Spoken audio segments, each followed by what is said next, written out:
Boa noite, queridos. A graça e a paz do nosso Senhor Jesus. Você que nos assiste pelo canal do YouTube, receba aí o nosso abraço fraternal. Sem combinar nada, minha esposa, ela já deu praticamente a introdução daquilo que eu iria falar. A Patrícia lá na mesa tá fazendo assim, é verdade. Sem combinar. Então, sem mais delongas, eu já quero entrar no texto, e aí vocês vão entender o motivo. Abram lá as suas Bíblias em João, capítulo 14. O mistério é com a gente aqui hoje, viu, irmãos? Nós vamos ler os versos 1 ao 14. E o título que eu dei para a mensagem desta noite é Apenas um Caminho. E a palavra do Senhor diz assim, lá em João 14, versos 1 a 14. Que o coração de vocês não fique angustiado. Vocês creem em Deus, creiam também em mim. Na casa de meu pai há muitas moradas. Se não fosse assim, eu já lhes teria dito, pois vou preparar um lugar para vocês. E quando eu for preparar um lugar, voltarei e os receberei para mim mesmo, para que onde eu estou, vocês estejam também. E vocês conhecem o caminho para onde eu vou. Então Tomé disse a Jesus, não sabemos aonde o Senhor vai. Como podemos saber o caminho? Jesus respondeu, eu sou o caminho, a verdade e a vida. Ninguém vem ao Pai senão por mim. Se vocês me conhecem, conhecerão também o meu Pai. E desde agora vocês o conhecem e têm visto. Filipe disse a Jesus, Senhor, mostra-nos o Pai, e isso nos basta. Jesus mais uma vez respondeu, há tanto tempo estou com vocês, Filipe, e você ainda não me conhece? Quem vê a mim, vê o Pai. Como é que você diz, mostra-nos o Pai? Você não crê que eu estou no Pai e o Pai está em mim? As palavras que eu digo a vocês, não os digo por mim mesmo, mas o Pai que permanece em mim faz as suas obras. Creiam que eu estou no Pai e o Pai está em mim. Creiam ao menos por causa das mesmas obras. Em verdade, lhes digo que aquele que crê em mim também fará as obras que eu faço e outras maiores fará, porque eu vou para junto do Pai. E tudo o que vocês pedirem em meu nome, isso farei, a fim de que o Pai seja glorificado no Filho. Se me pedirem alguma coisa em meu nome, eu o farei. Sabe, queridos, para mim, particularmente, esse é um dos textos mais lindos da Bíblia. Mas antes de nós entrarmos no texto propriamente dito, que nós acabamos de ler e refletir sobre ele, nós precisamos voltar um pouco na história. A história que nós acabamos de ler, ela não começa exatamente aqui no capítulo 14. Nós sabemos que o clima nessa situação toda, o clima estava tenso. Os principais sacerdotes, eles já estavam de mãos dadas com os fariseus, tramando a morte de Jesus. Depois de tantos milagres que Jesus operou, os profundos ensinamentos, os judeus, eles permaneciam incrédulos. Ou seja, com uma fé totalmente deficiente por conta dessa situação.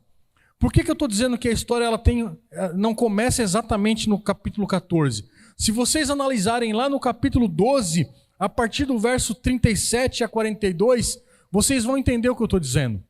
No capítulo 13, diante desse cenário todo, Jesus ele confronta os seus discípulos, dando o maior exemplo de humildade, lavando os pés dos seus discípulos, ensinando aquilo que eles deveriam colocar em prática. A gente sempre tem falado aqui nas palavras, nas pregações, que não basta nós ouvirmos, nós temos que praticar. Era exatamente isso que Jesus estava fazendo no capítulo 13, ensinando na prática aquilo que os discípulos deveriam fazer. Isso que Jesus fez é um ensinamento de humildade, lavando os pés dos seus discípulos. Logo em seguida, Jesus ele vai desmascarar Judas, o traidor. E também nós vamos ver que Pedro o negou o Jesus por 3 vezes. Se não bastassem todas essas coisas, esses acontecimentos, Jesus também vai comunicar aos seus discípulos que vai partir daquele lugar. E para onde ele está indo, os discípulos não poderiam ir.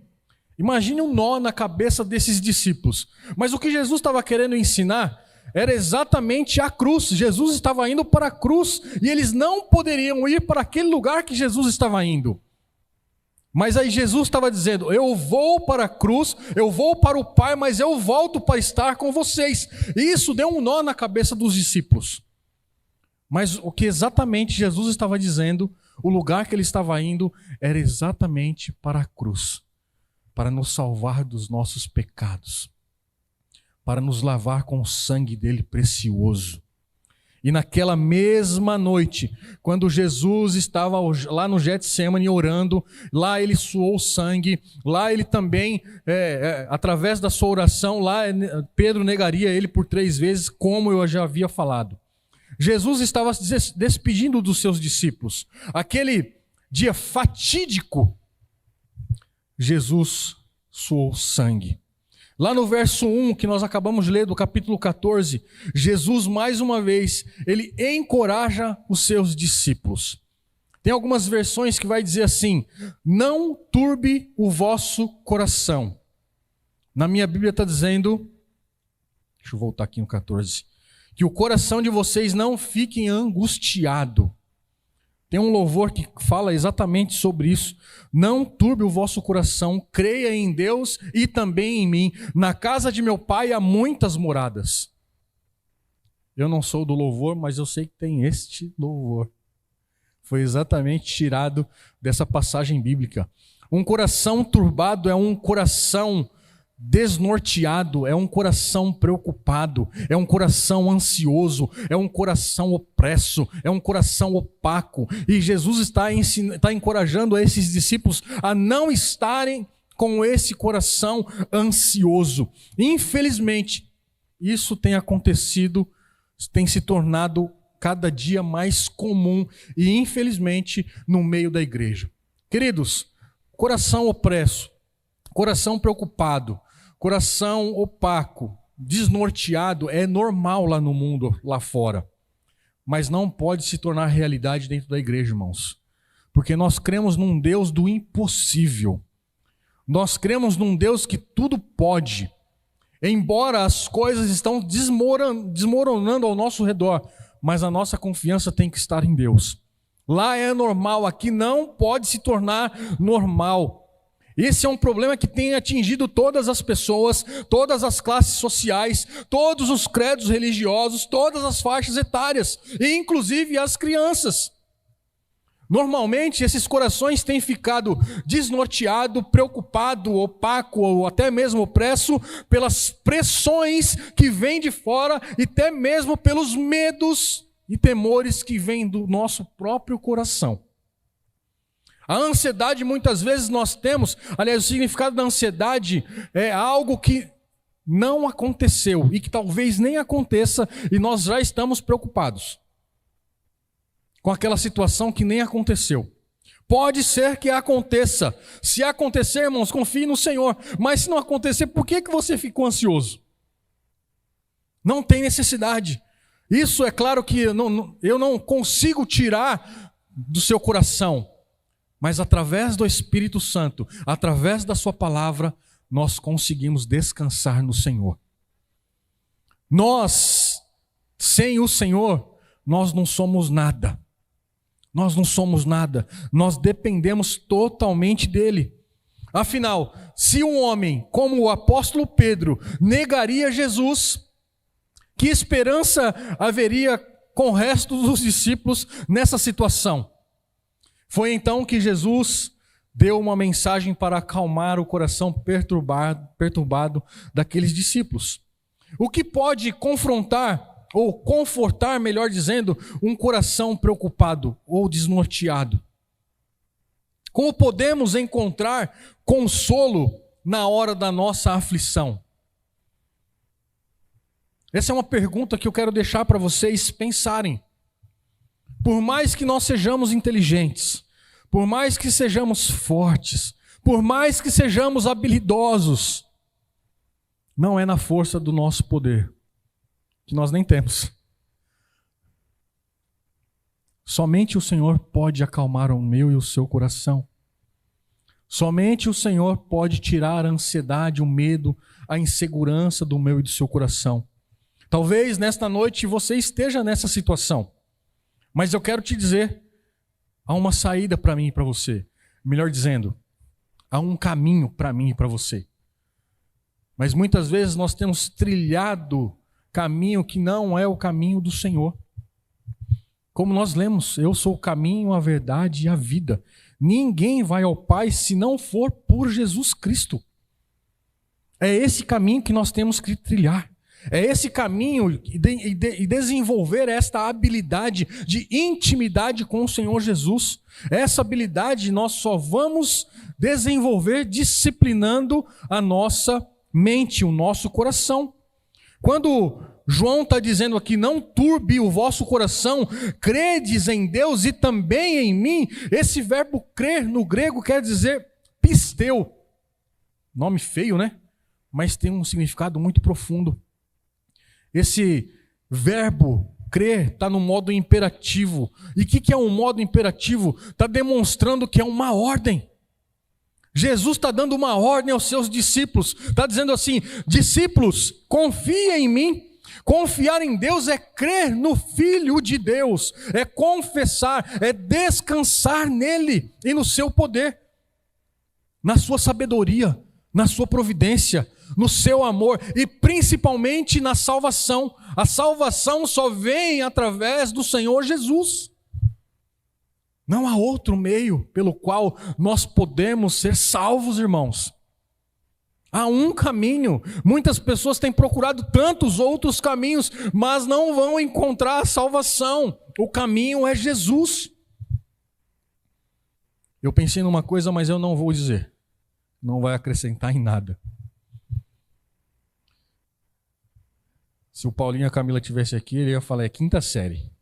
É quase isso, mas isso não vem ao caso. Nós precisamos descansar no Senhor, queridos. Mas eu quero te dizer uma coisa nesta noite. Os problemas, eles vão aparecer. Mas os problemas também, eles vão embora. As tempestades das nossas vidas, muitas vezes, têm nos ameaçado. Mas elas também vão embora. Muitas vezes, o vento contrário contra nós nos ameaçam. Mas eu quero te dizer, eles também vão embora. A nossa parte é continuar crendo no Senhor. A solidão, a crise financeira, a doença, o luto, a dor, as lágrimas, os vales profundos, as noites escuras, elas virão. Mas continue confiando em mim. Era isso que Jesus estava dizendo aos seus discípulos. É isso que nós precisamos. Não em meio à tempestade, em meio ao caos, nós temos que confiar no Senhor, irmãos. Porque senão nós estamos invalidando aquilo que está escrito, invalidando aquilo que está na palavra do Senhor. Quem nós confiamos? Em quem nós confiamos? A fé, ela olha apenas para Jesus e não para as tempestades da nossa vida. Jesus, ele nos ensina que para enfrentarmos quaisquer circunstâncias da vida, é necessário apenas uma coisa: crer, confiar, descansar e ter fé que o Senhor vai fazer, vai nos tirar dessa situação adversa. Para nós não sermos abalados, perturbados ou desestabilizados, o pré-requisito é crer, irmãos. Não tem outro caminho. Crer em Cristo nos possibilita a plena comunhão com Ele. É isso que nós precisamos. E aí ele segue: na casa do meu pai há muitas moradas, se não for, eu vou teria dito, pois vou preparar um lugar para vocês. E essas muitas moradas não significam, irmãos, estágio da evolução depois da minha e da sua morte, ou de grau em grau, ou de reencarnações. Fazem o fiel chegar à presença de Deus. Não é nada disso. As muitas moradas também não significa que cada um de nós, teremos uma morada resultante do nosso comportamento aqui.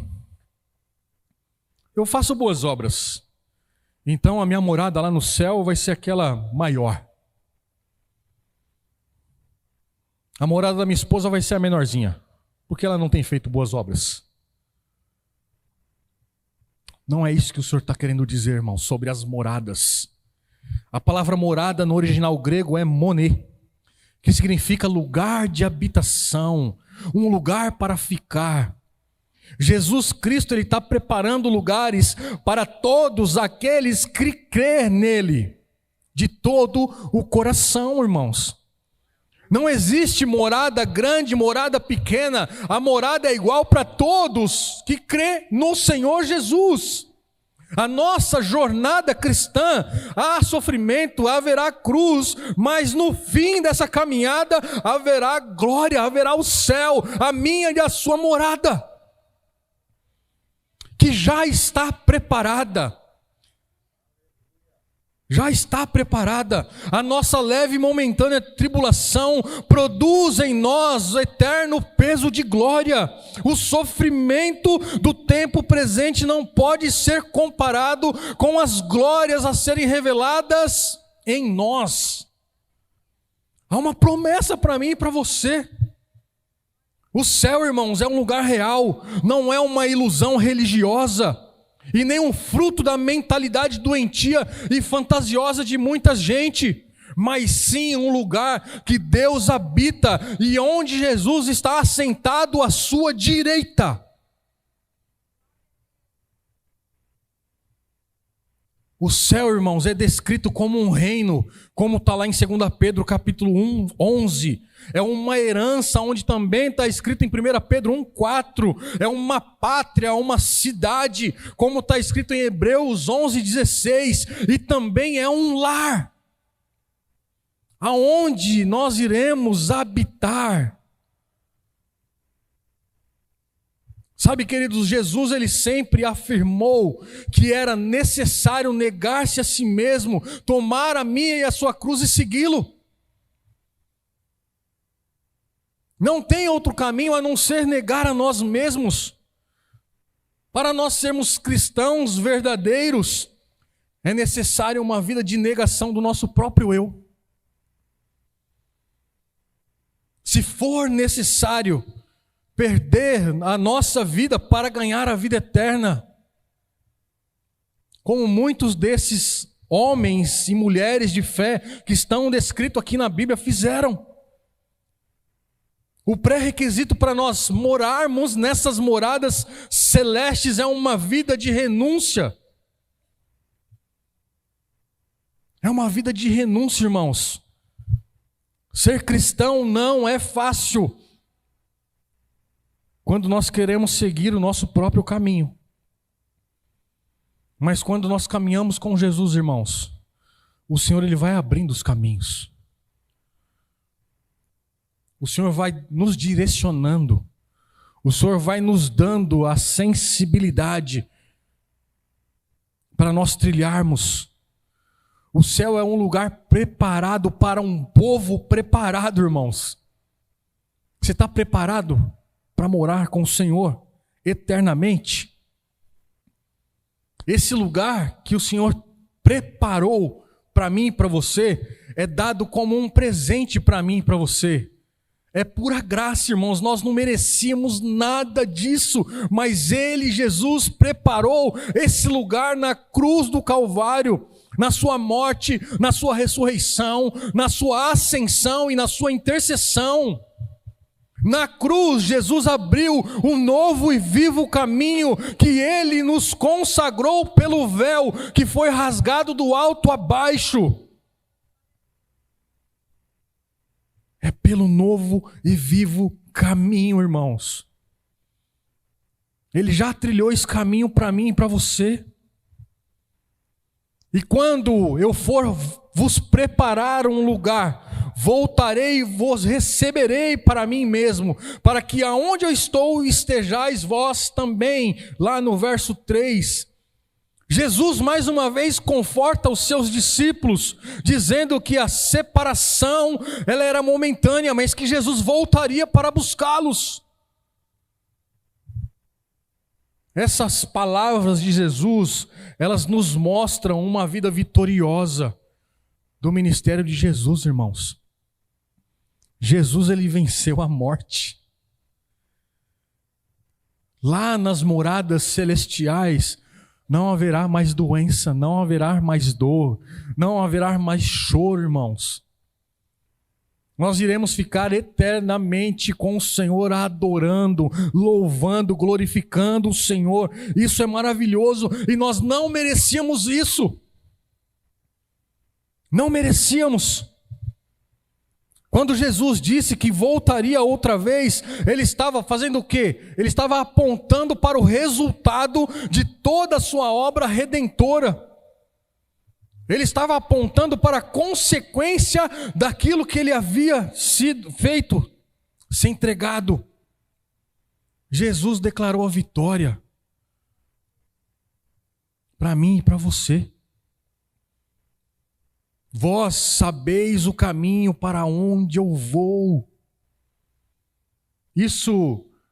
Essa fala de Jesus, lá no verso 4, isso deixou o coração de Tomé meio que sem saber.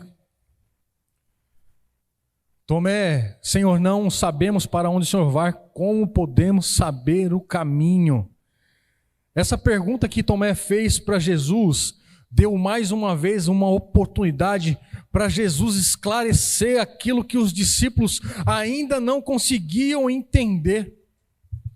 E ainda assim uma oportunidade para Jesus proclamar as suas verdades mais importantes que estão inseridas aqui na Escritura, irmãos. Talvez depois da passagem do capítulo 13, aonde Jesus, sendo o Senhor e Mestre, ele se derrama aos pés dos seus discípulos para lavar os pés deles. Talvez essa eu disse que é a principal, mas eu acho que é a segunda principal passagem, que ele declara: eu sou o caminho, a verdade e a vida. Ninguém vem ao Pai a não ser por mim, Jesus. Isso é um dos maiores ensinamentos que está inserido aqui. Jesus é a verdade que alimenta a nossa mente, a vida que satisfaz a nossa alma, o único caminho seguro para Deus. É por isso que ele declarou: eu sou o caminho, a verdade e a vida. Ou seja, ele estava dizendo para os discípulos: vocês não vão chegar a Deus se não for por mim. Jesus é o caminho para o céu. Ele não é apenas o nosso guia. Ele é mestre, ele é o legislador. Ele é a nossa porta, ele é a escada, ele é a estrada que nos leva para o Pai. Nós precisamos entender isso, irmãos. Nós precisamos resgatar a nossa intimidade. Nós precisamos saber quem é esse Jesus, quem é esse Pai. Esse verbo que Jesus coloca, o verbo que coloca Jesus de fato ao lado de Deus e não ao lado do homem, ele não disse vai, ele disse vem. Percebam que há uma diferença entre vai e vem. Nenhum homem pode alcançar o Pai a não ser que compreenda a verdade absoluta e participe dessa vida que foi revelada aos homens através do Filho. Não tem outro caminho. Ele nos guia além daquilo que nós podemos imaginar. Ele não nos guia a algo além de si mesmo, irmãos. O conhecimento do Filho é o conhecimento do próprio Deus. Se vocês conhecem a mim, conhecerão ao Pai. Foi isso que ele disse, foi isso que ele declarou para os discípulos. Sabe, queridos, aqui tem um ensinamento muito importante. Os judeus de antigamente, eles falavam sobre o caminho que deveriam tomar os homens e os caminhos de Deus.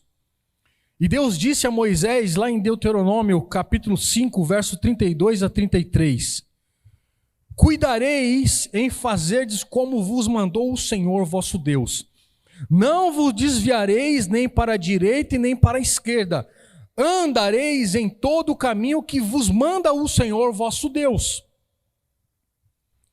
Em mesmo Deuteronômio, capítulo 31, verso 29, Moisés disse ao povo: sei que depois da minha morte, por certo, procedereis corruptamente, e vocês desviareis do caminho que eu vos tenho ordenado. Percebam, tomaram um outro rumo. Haja vista que na terra prometida entraram apenas 2 pessoas, Josué e Calebe. Se nós olharmos o contingente daquele povo, irmãos, e só 2 pessoas entraram na terra prometida, nós temos que colocar a nossa barba de molho.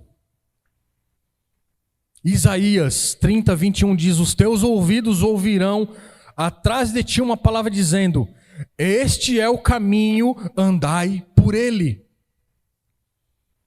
O profeta Isaías já havia anunciado, dito, profetizado sobre exatamente esse caminho. Isaías, o mesmo Isaías, 35, verso 8 diz: e ali haverá uma estrada, o caminho que será chamado o caminho santo. Os impuros não passarão por ele, pois será somente para o povo de Deus. Quem passará por este caminho, mesmo que seja um tolo, não se perderá.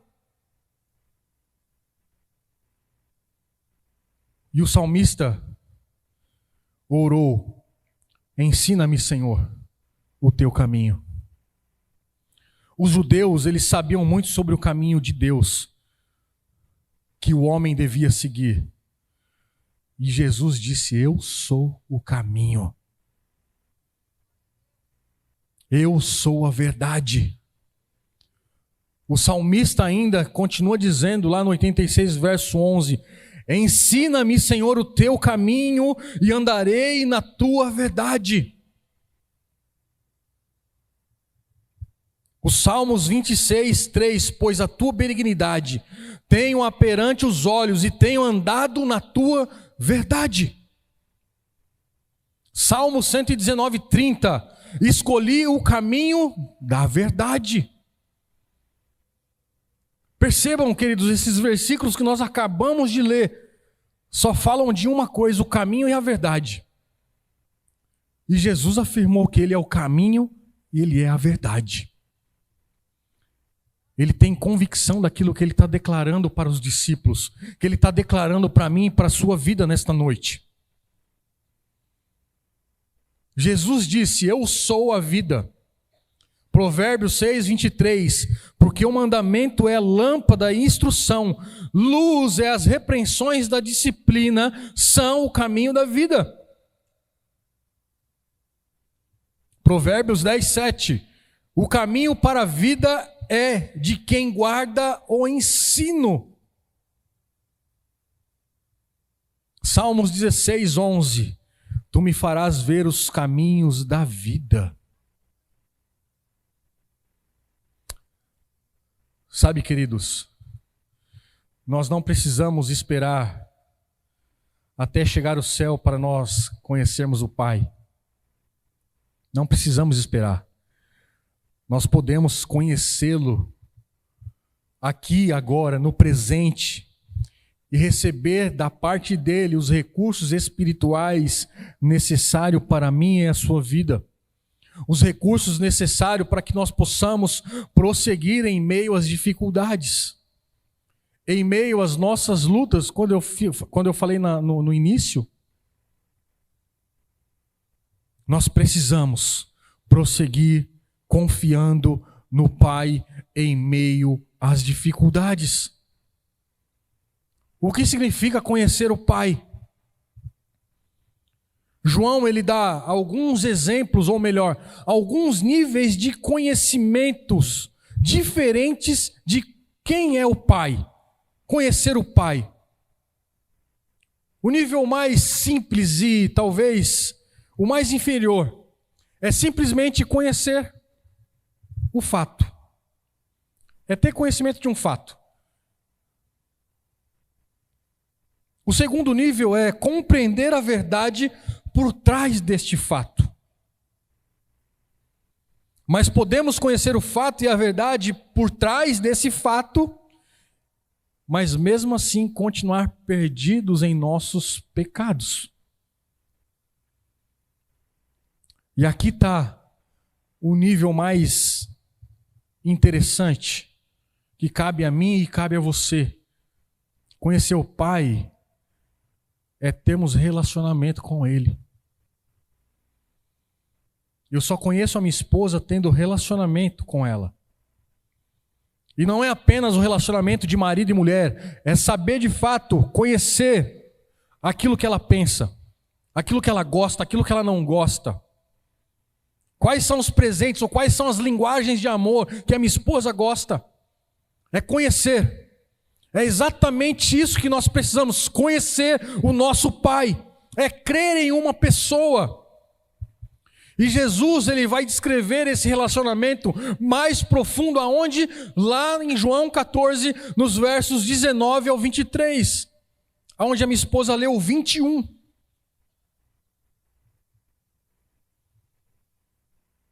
No 18, olha só o que ele diz. Não deixarei que fiquem órfãos. Voltarei para junto de vocês. Mas um pouco e o mundo não me verá mais. Vocês, no entanto, me verão, porque eu vivo, vocês também viverão. Naquele dia vocês saberão que eu estou em meu Pai, que vocês estão em mim e que eu estou em vocês. Aquele que tem os meus mandamentos e os guarda, esse é o que me ama. E aquele que me ama será amado por meu Pai, e eu também o amarei e manifestarei a ele. Então Judas, não o Iscariote, o traidor, disse a Jesus: por que razão o Senhor se manifestará a nós e não ao mundo?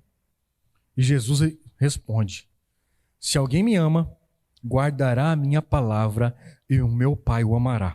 E viveremos para ele e faremos nele morada. Quem não me ama não guarda as minhas palavras, e a palavra que vocês estão ouvindo não é minha, mas do Pai que me enviou. Percebam, queridos, a intimidade que nós precisamos ter. Se nós queremos compreender, melhor dizendo, se nós não queremos ficar com essas dúvidas que os discípulos ficaram, esses questionamentos, nós precisamos ter intimidade. Nós precisamos de fato mergulhar nas águas mais profundas. Quando nós cantamos, sonda-me, ó Deus. E sem saber, nós estamos falando exatamente sobre isso no Espaço Gourmet, eu e o Ribas. Que o Senhor possa sondar o meu e o seu coração, irmãos. A sonda é justamente para nós sabermos qual é o terreno que nós vamos construir a nossa casa. Nós precisamos sondar o meu e o seu coração. Aonde está sendo construída a minha e a sua fé? Num solo rochoso, pedregoso, arenoso? Ou na fé em Cristo que é Jesus? Porque se a nossa fé está sendo construída em Jesus, pode vir a tempestade, pode vir chuva, pode vir vento, pode vir vendaval. A nossa casa ela não vai cair. Não vai cair. E eu já estou caminhando para a conclusão. Quem se importa com a nossa jornada ou quanto à estrada que nos conduz ao lar? A certeza de um lar celestial no fim da estrada nos permite suportar com alegria os obstáculos e as batalhas ao longo desse caminho, irmãos.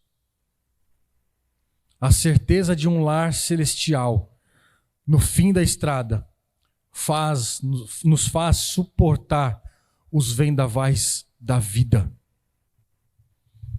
Essa certeza que deu ânimo para os discípulos. Essa é a certeza o qual, em troca da alegria que lhe estava proposta, ele suportou a cruz por mim e por você. Paulo, ele tinha essa verdade em mente quando ele escreveu: porque para mim tenho por certo que os sofrimentos do tempo presente não podem ser comparados com a glória que será revelada em mim e será revelada em vocês. Está escrito lá em Romanos capítulo 8, verso 18. Sabe, querido, sem o caminho não há como ir. Sem a verdade não há como saber. Sem a vida não há como viver. Eu sou o caminho que deve seguir, a verdade que deve crer e a vida que deve ter a esperança. Jesus é o caminho inviolável, a verdade infalível, ou seja, a vida que não tem fim. Jesus é o caminho mais reto, é a verdade mais elevada, é a vida mais verdadeira, é a vida mais abençoada. É essa vida que nós temos que ter. Se nós permanecermos nesse caminho, nós conheceremos a verdade vai nos libertar e nós tomaremos a posse da vida eterna. É exatamente isso que nós lemos no texto. Eu sou o caminho, a verdade e a vida. Ninguém vem ao Pai senão por mim. Se vocês conheceram, conhecerão também o meu Pai.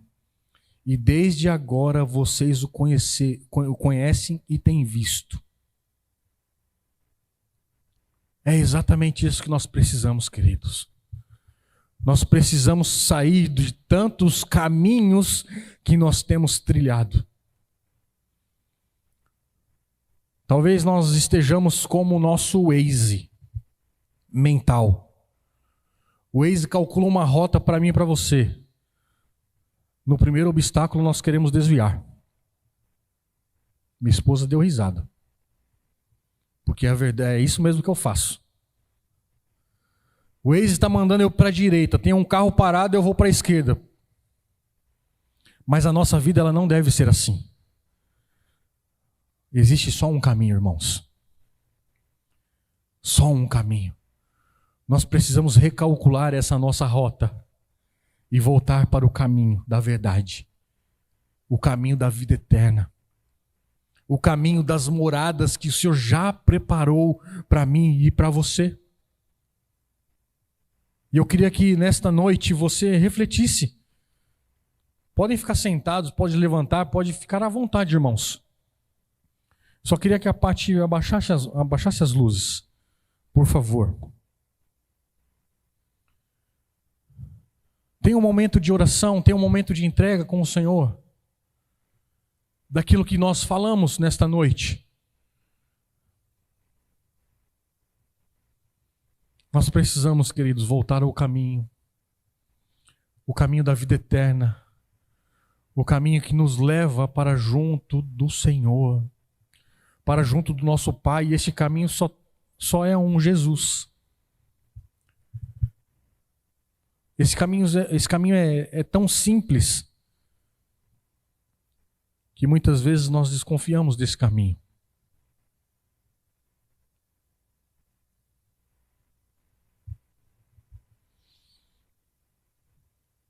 Pai, em nome de Jesus, somos gratos a Ti pela Tua palavra, somos gratos a Ti, Senhor, pelo Teu amor, somos gratos a Ti pela Tua fidelidade, somos gratos a Ti pelo sacrifício que o Senhor fez por nós na cruz do Calvário, Pai. Nos ensina, Pai, em nome de Jesus, a confiar em Ti, Pai. Não naquilo que o Senhor pode nos oferecer, naquilo que o Senhor pode nos dar, mas naquilo que o Senhor é, Pai. Sem o caminho não há como nós irmos. Sem a verdade não tem como nós sabermos, ó Pai. Sem vida não tem como nós vivermos. Nós queremos conhecer a verdade. Nós queremos, ó Pai, em nome de Jesus, trilhar o novo e o vivo caminho que o Senhor já nos propôs. Eu quero clamar a Ti, Senhor, em nome de Jesus, por cada família aqui representada, por cada família que nos assiste pelo canal do YouTube, Pai. Que nós possamos ter um encontro genuíno com o Senhor. Mas não é qualquer encontro, Pai. É um encontro, Senhor, genuíno, um encontro verdadeiro. É como uma batida, Senhor, de carro. Que nós possamos ser, ó Pai, em nome de Jesus, transformado. Que nós possamos ser moldados, ó Pai, como aquele vaso de barro, Senhor, na mão do oleiro. Nos molda, Senhor, nos transforma. Queremos ser cada dia mais parecido contigo. Queremos ser cada dia mais, Senhor, em nome de Jesus, parecido, Senhor, com aquilo que a Sua palavra nos diz, Pai. Tirando de nós tudo aquilo que não te agrada, tirando de nós toda arrogância, tirando de nós toda prepotência, tirando de nós toda mentira, tirando de nós, ó Pai, aquilo que não te agrada, tirando de nós, ó Pai, as religiosidades, tirando de nós, ó Pai, em nome de Jesus, aquilo, Pai, que nos afasta cada dia mais do Senhor. Senhor, em nome de Jesus, não queremos ser como os fariseus, ó Pai, que se mostravam uma coisa e eram outras pessoas totalmente diferentes daquilo que eles se mostravam ser, Pai. Senhor, nós queremos ser aquilo que o Senhor quer que sejamos. Filhos, ó Pai, em nome de Jesus. Pai, nós não somos o acaso, Pai. Nós somos escolhidos pelo Senhor, separados pelo Senhor. Nós somos, Senhor, em nome de Jesus, a menina dos teus olhos, ó Pai. Nós somos a nação eleita, nós somos sacerdócio real, Pai. Toma nas tuas mãos as nossas vidas. Nos leva, Senhor, a um nível de intimidade maior contigo, Pai. Nós queremos de fato mergulhar nas águas do Espírito, Senhor. Nós queremos ter mais intimidade com o Senhor. Nós queremos ter mais tempo com o Senhor e nós lhe pedimos perdão por isso, Senhor. Porque também nós temos trocado a nossa prioridade. O Senhor tem ficado em segundo plano. Nos perdoe por isso. Gera em nós, ó Pai, o desejo de Te buscar, o desejo de Te adorar. O desejo, ó Pai, de colocar o Senhor como prioridade nas nossas vidas. Abençoe, Pai, a nossa casa. Abençoe, Pai, em nome de Jesus, os nossos familiares. Abençoe os nossos filhos. Abençoe a nossa parentela. Abençoe, Pai, em nome de Jesus, a nossa igreja, para que nós possamos viver cada dia mais o sobrenatural do Senhor, experimentar coisas grandes, ó Pai, no Senhor, através da Sua palavra. Se revela a nós, Pai. Se revela a nós. Queremos mais, Senhor. Queremos mais do Senhor. Queremos sair da nossa zona de conforto. Queremos, ó Pai, em nome de Jesus. Desperta, Senhor, o Teu povo. Desperta a Tua noiva. Desperta, Senhor, em nome de Jesus, a Tua igreja. A viver, ó Pai, um nível, Senhor, de intimidade contigo que nós nunca vivemos. Nos capacita para isso, Senhor. Prepara o nosso coração, sonda o nosso coração, limpa o nosso coração, Senhor. Obrigado pela Tua bondade, Senhor.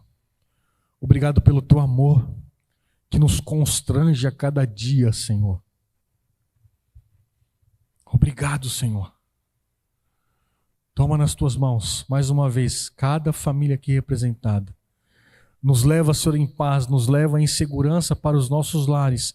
Não permita, Senhor, que nada de mal aconteça, Mais uma vez eu clamo, Senhor, pela vida da Simone, não só pela vida dela, mas por todos os enfermos da tua casa, Pai. Que o Senhor possa visitá-los, que o Senhor possa, Senhor, em nome de Jesus, encontrá-los. Pai, que o Senhor possa, Senhor, em nome de Jesus, estar, ó Pai, neste leito de hospital, Senhor. Toma nas tuas mãos, ó Pai, visita, cura, restaura. Em nome de Jesus, Pai. Nós profetizamos cura. Cura, Senhor, sobre a vida dela, sobre o seu organismo. Senhor, em nome de Jesus, que nós possamos, ó Pai, crer no Senhor. Que nós possamos, ó Pai, em nome de Jesus, Pai, saber que o Senhor é Deus, que pode operar milagres, maravilhas e prodígios. Então toca, Senhor, do alto da cabeça até a planta dos seus pés.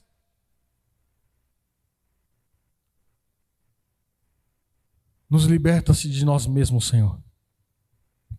Nós precisamos, ó Pai, de Ti. Nós precisamos de Ti, Pai. Que a graça do Senhor Jesus Cristo, que o amor de Deus o Pai e que a consolação do Espírito Santo sejam com cada um de nós, hoje e para sempre. Vão na paz e Deus os abençoe.